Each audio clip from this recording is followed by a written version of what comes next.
महाराष्ट्र राज्याचे शिवसेनेचे नेते आदरणीय संजयजी राऊत साहेबांसाठी जोरदार टाळ्या वाजवून त्यांचं स्वागत आणि आदरणीय राऊत साहेबांना विनंती करतो या प्रसंगी आपले विचार व्यक्त करावे। आपल्या सर्वांशी संवाद साधताय शिवसेनेची महाराष्ट्र राज्याची मुलूक मैदानी टोप आणि शिवसेनेचं झुंजार व्यक्तिमत्व शिवसेनेचा वाघ आदरणीय संजयजी राऊत साहेब आपल्याशी संवाद साधताय।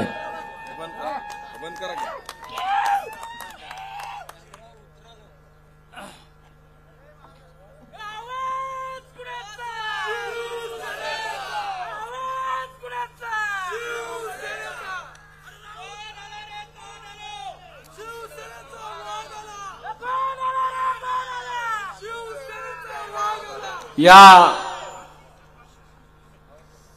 ऐतिहासिक पवित्र भूमीत ही एक निष्ठावंतांची महासभा होते। व्यासपीठावर उपस्थित असलेले आपल्या सगळ्यांचे आदरणीय देशाचे नेते शरदचंद्रजी पवार, खासदार आमच्या भगिनी सुप्रियाताई, संग्रामदादा थोपटे,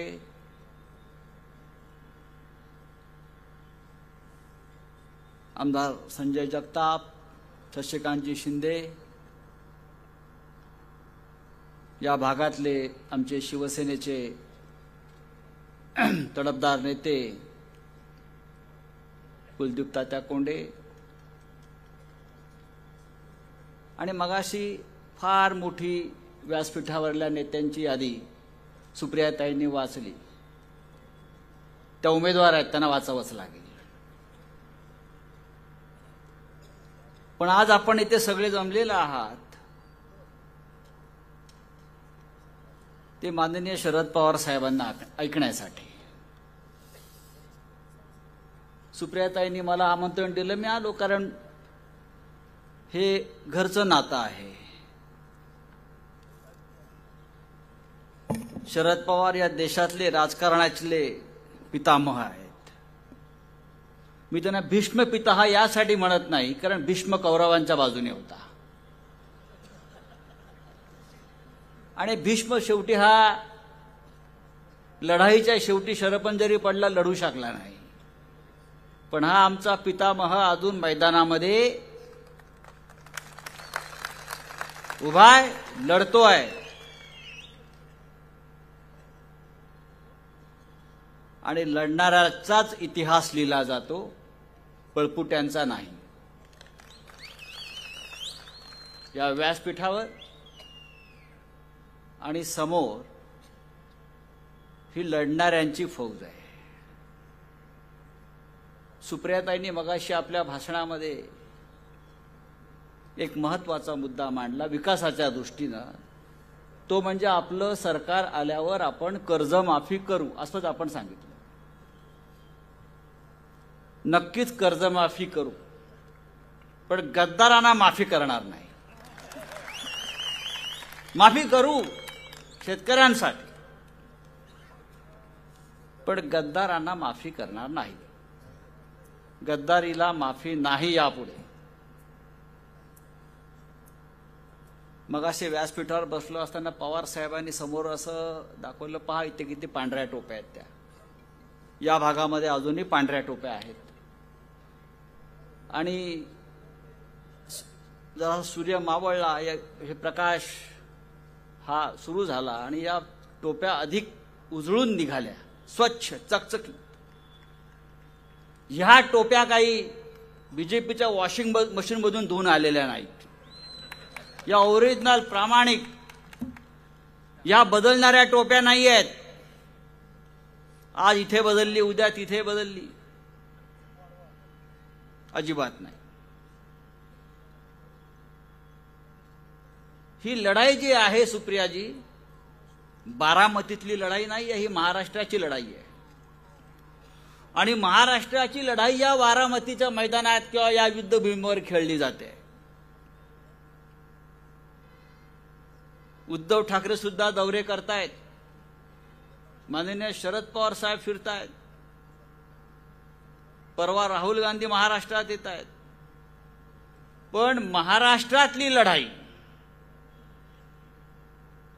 ही मोदी विरुद्ध माननीय शरद पवार आहे.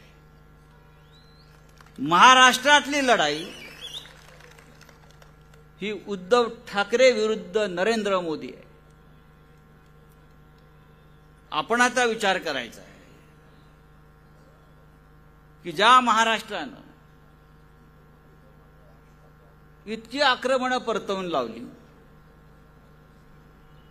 मोगलांना पाणी चारलं, आता आमच्या भाषेमध्ये बोटं छाटली, अफजल खानाचा कोथळा काढला वगैरे नाही, पाणीचा. जर गुजरात सारखं राज्य या महाराष्ट्रावर आक्रमण करणार असेल आणि महाराष्ट्राचा संपूर्ण उद्योग पळवून नेला जात असेल आणि त्यांचा डोळा या महाराष्ट्रात स्वाभिमान अभिमान यासाठी लढणारा राष्ट्रवादी काँग्रेस पक्ष, त्यांचे नेते माननीय शरद पवार, बाळासाहेब ठाकरेंनी स्थापन केलेली शिवसेना यांच्या पाठीत वार करून हा महाराष्ट्र ताब्यात घेण्याचा विचार कोणी करत असेल तर हा मराठी माणूस छत्रपती शिवाजी राजांचा मावळा अजूनही जिवंत आहे हे त्यांनी लक्षात ठेवलं पाहिजे. काही लोक गेले सोडून,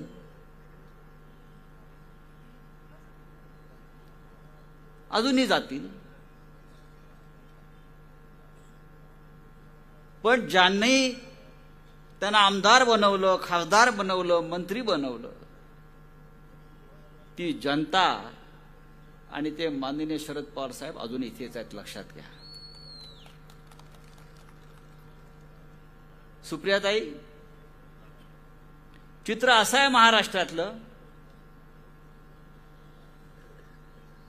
आकड्यात मोजू नका वगैरे ठीक आहे. परवा अमित शहा आले आणि काय म्हटले, यावेळेला महाराष्ट्रामध्ये मिशन 45. मिशन 45. मिशनच्या गोष्टी तुम्ही करू नका, तुम्ही कमिशनच्या गोष्टी करा. तुमचा पक्ष कमिशनवर पोचलेला पक्ष आहे. आम्ही मिशनवाले आहोत. आमचं मिशन आहे या राज्यातली प्रत्येक जागा महाविकास आघाडी म्हणून आम्ही जिंकू. या राज्यातला प्रत्येक उमेदवार हा महाविकास आघाडीचा आहे आणि त्या प्रत्येकाच्या मागे हे तीनही पक्ष ठामपणे उभे राहतील आणि त्या पद्धतीने आम्ही काम करतो. 45 पार काय 4-5 जिंकल्या तरी पुरे, लाज राहील. देशाचे प्रधानमंत्री म्हणतात अब की बार 400 पार. क्या आपका बाप का राज आहे क्या? याच्यावरती आमची घोषणा आहे, आपकी बार 400 पार, आपकी बार भाजपा तडीपार. तडीपार. तुम्ही आम्हाला तडीपारीच्या नोटिसा देता आमच्या कार्यकर्त्यांना. तुम्ही आमच्या नेत्यांना, आमच्या सहकाऱ्यांना ईडीच्या, इन्कम टॅक्सच्या, सीबीआयच्या नोटिसा देता. पण ही जनता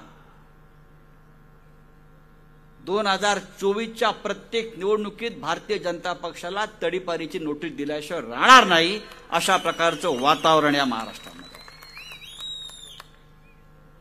आहे की नाही? आहे. विकासाच्या नावाखाली लोक सोडून गेले. विकास कशाला जातो रे तू? विकास करायला जातोय. भारतीय जनता पक्ष जगातला सगळ्यात मोठा पक्ष म्हणे. नरेंद्र मोदी विकास पुरुष, अमित शहाला विकासाची कितीतरी महान दृष्टी. पण विकास करायला लागतात काँग्रेसची माणसं, राष्ट्रवादी काँग्रेसची माणसं, शिवसेनेची माणसं विकास, बरं का. फार सुंदर मला एक कविता त्या दिवशी वाचनामध्ये आली. नागपुरी थकला म्हणून ठाण्याचा आणला.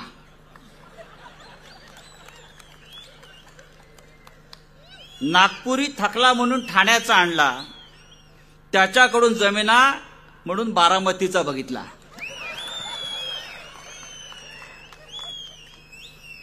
तो पुरेना म्हणून नांदेडवाल्याचा हात धरला. बघू आता तरी कमळाबाईच्या पोटी विकास पैदा होतो का. अरे स्वतःला होत नाही,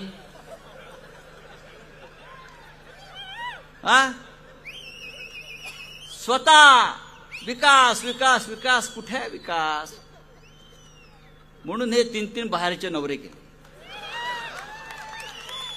त्यांच्याने सुद्धा होणार नाही.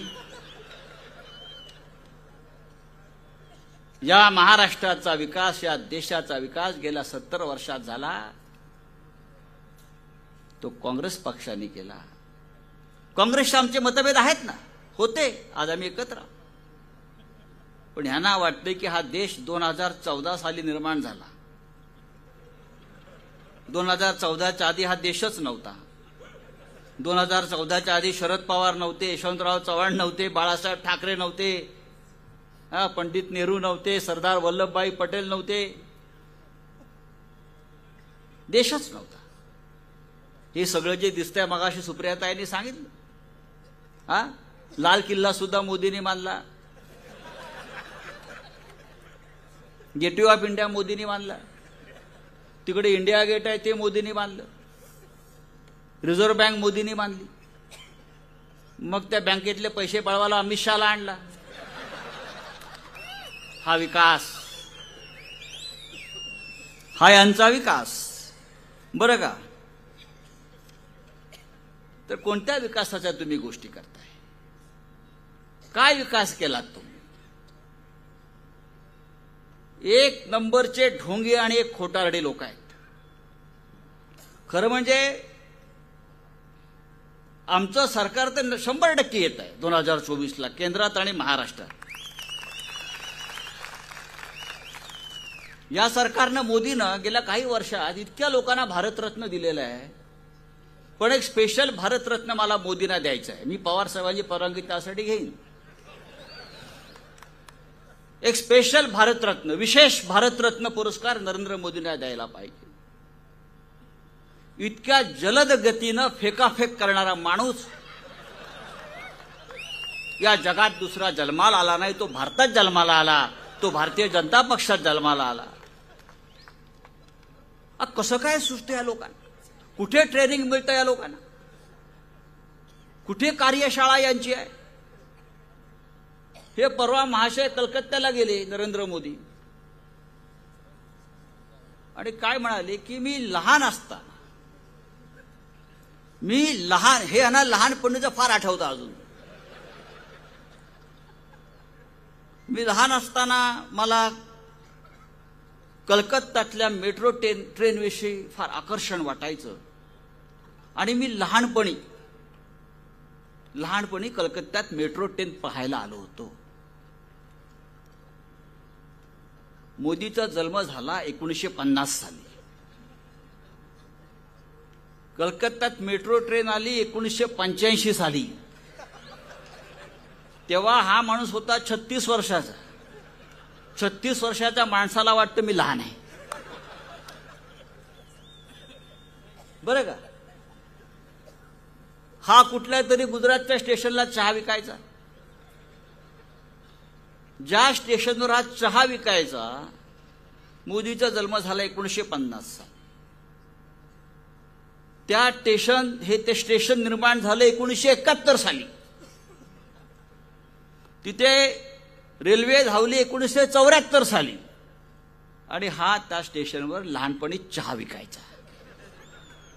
त्याच्यामुळे मला असं वाटतं की एक स्पेशल भारतरत्न यांना द्यायला हवं. जलद गतीनं फेकाफेक करणारी व्यक्ती म्हणून, किंवा या फेकाफेकीचा एक खेळ म्हणून ऑलिम्पिकमध्ये समावेश करावा आणि त्या खेळाचे कोच वस्ताद म्हणून नरेंद्र मोदीची नेमणूक करावी, अशा प्रकारचा काहीतरी एखादा विचार आपल्याला शरद पवार साहेबांच्या, कारण त्यांचा खेळाशी संबंध आहे जर नाही, आणि मोदीचा पण आहे, अमित शहाचा पण आहे. हातामध्ये बॅट न धरता हा जय शहा भारतीय क्रिकेटचा अध्यक्ष झाला.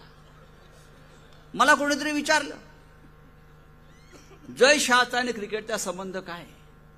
मी म्हटलं सुनील गावस्करला क्रिकेट त्याने शिकवलाय, कपिल देवला बॉल कसा घासायचा आहे त्याने शिकवला, वीरेंद्र सेहवागला सिक्सर मारता येत नव्हता, तो या जय शहाने शिकवला, त्याच्यामुळे तो भारतीय क्रिकेट बोर्डाचा अध्यक्ष आहे. हे असे चोर, लफंगे, ढोंगी, खोटाटे लोक या देशावर आणि महाराष्ट्रावर राज्य करतायत आणि जय श्रीराम म्हणतायत. अरे श्रीरामाचं नाव घ्यायची त्यांची लायकी आहे. राम हा सत्यवचनी होता, राम एकनिष्ठ होता, राम कुटुंबवत्सल होता. मोदी साहेब, रामाला कुटुंब होतं. तुम्ही कोणत्या, क्या मेरा देश मेरा परिवार. अरे जो माणूस फोटो काढताना कोणी मध्ये आला ते त्या माणसाला ढकलतो, त्याचा कसा का परिवार असेल? तो मध्ये येणारा आपल्या मंत्र्याला ढकलतो हार घालताना, तो त्याचा परिवार होऊ शकत नाही. ते देश त्याचा परिवार कसा होणार? हा परिवार, हा शेतकऱ्यांचा परिवार. शेतकरी आत्महत्या करतो. या महाराष्ट्रात गेल्या 10 वर्षामध्ये हजारो शेतकऱ्यांनी आत्महत्या केली. हा त्याचा परिवार नाहीये.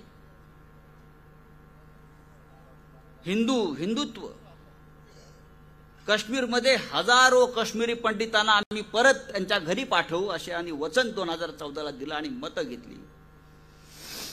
आजही काश्मीरी पंडित हे निर्वासितांच्या छावण्यामध्ये जगतायत. त्यांचा आक्रोश त्यांच्यापर्यंत जात नाही. हे काश्मीरी पंडित त्यांच्या परिवारात नाही. मणिपूर पेटलाय. हजारो महिलांची तिथे नग्न धिंड काढली जाते. लोकांना रस्त्यावर गोळ्या मारल्या जात आहेत. त्या मणिपूरला कधी त्यांना जावं असं वाटलं नाही. त्या लोकांचं दुःख समजून घ्यावं असं वाटलं नाही. मणिपूरची जनता त्याच्या परिवारात येत नाही. हजारो जवान गेल्या 10 वर्षामध्ये शहीद झाले. काश्मीरच्या खोऱ्यात, अरुणाचलच्या खोऱ्यात, लडाखमध्ये. ते जवानांचं कुटुंब त्याच्या परिवारामध्ये येत नाही. कोणता परिवार म्हणता आपण? याचा परिवार फक्त दोघांचाच आहे, तो आणि अमित शहा. याच्या पलीकडे त्याला परिवार नाही. पण हा महाराष्ट्र जो आहे हा कुटुंब बस. बाळासाहेब ठाकरेंनी जनतेवर कुटुंबासारखं प्रेम केलं. पवार साहेबांनी कुटुंबासारखं प्रेम केलं. आम्हाला परिवारावर बोलण्याचा अधिकार आहे. एक राज्य या महाराष्ट्रात चालवलं जात आहे. घटनाबाह्य सरकार चालवलं जात आहे. बेकायदेशीर सरकार चालवलं जात आहे. सरळ सरळ पक्षांतरबंदी कायद्याचा मुद्दा पाडून एक सरकार चालवलं जात आहे. जी शिवसेना बाळासाहेब ठाकरे यांनी स्थापन केली, महाराष्ट्राच्या अस्मितेसाठी, मराठी माणसावरील होणाऱ्या अन्यायाच्या विरोधामध्ये, जो राष्ट्रवादी काँग्रेस पक्ष माननीय शरद पवार साहेबांनी स्थापन केला, एका अस्मितेच्या विचारातून शेतकऱ्यांसाठी, कष्टकऱ्यांसाठी. ते पवार साहेब इथे समोर बसलेत निवडणूक आयोगासमोर. सुनावणी सुरू असताना निवडणूक आयोग बघतोय की पक्षाचे अध्यक्ष समोर बसलेत. आणि निर्णय काय?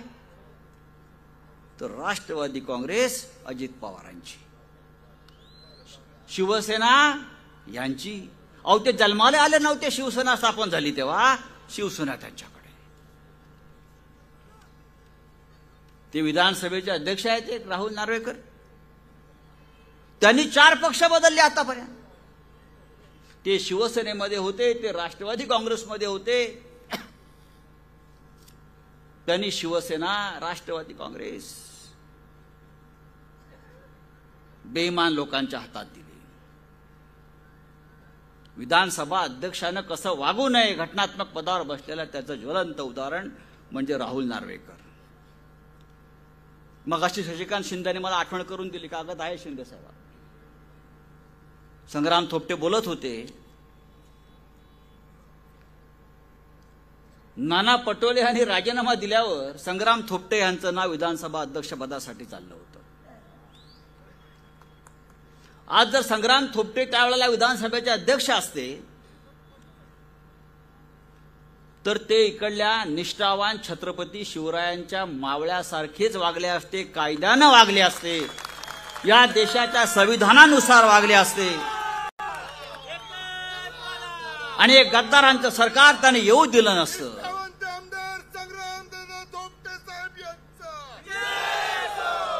कारण ही भूमी निष्ठावंतांची आहे, भूमी छत्रपती शिवरायांची आहे आणि त्या मातीतला माणूस जर त्या खुर्चीवर त्या वेळेला बसला असता तर महाराष्ट्रावरती हे अशा प्रकारचं दळभद्र राज्य कधीच आलं नसतं. याच भूमीमध्ये स्वराज्य स्थापन झालं आणि याच भूमीतून आपल्याला पुन्हा एकदा नव्या स्वातंत्र्याची लढाई लढायची आहे, छत्रपती शिवरायांच्या साक्षीनं. आणि मला खात्री आहे ज्या प्रकारचा उत्साह आपण दाखवताय, ज्या प्रकारच्या निष्ठा आपण दाखवताय, ज्या प्रकारे आपण माननीय शरद पवार यांच्यावर श्रद्धा दाखवताय, शिवसेना असेल, काँग्रेस असेल, आम्ही सगळे या लढाईमध्ये पवार साहेब आपला पाठीशी ठामपणे उभे आहोत. आणि ही बारामतीची लढाई नसून ही महाराष्ट्राची लढाई आहे, महाराष्ट्राच्या अस्मितेची लढाई आहे, प्रत्येक मराठी माणसाच्या अभिमानाची लढाई आहे. संयुक्त महाराष्ट्राचा काळ आपण पाहिलाय पवार साहेब. त्यावेळेला ज्या प्रकारचं वातावरण या महाराष्ट्रामध्ये होतं की प्रत्येक महाराष्ट्राच्या गद्दाराला गाडण्याचं काम तेव्हाच्या मराठी माणसानं केलं आणि या महाराष्ट्र निर्माण झाला. आज तेच वातावरण या राज्यामध्ये आणि महाराष्ट्रामध्ये आणि आपण सगळ्यांनी शपथ घेतली पाहिजे की महाराष्ट्रावर येणारे आक्रमण आपण परतवून लावू. आणि सुप्रियाताई, आपण या देशामध्ये सर्वाधिक मताधिक्यानं निवडून येणार आहात आणि त्यासाठी इकडला आमचा प्रत्येक शिवसैनिक कामाला लागेल. संग्रामदादा थोपटे आपण आहातच, ही जबाबदारी आपण घेतली पाहिजे. इतकंच मी सांगतो आणि तूर्त आपली रजा घेतो. जय हिंद, जय महाराष्ट्र.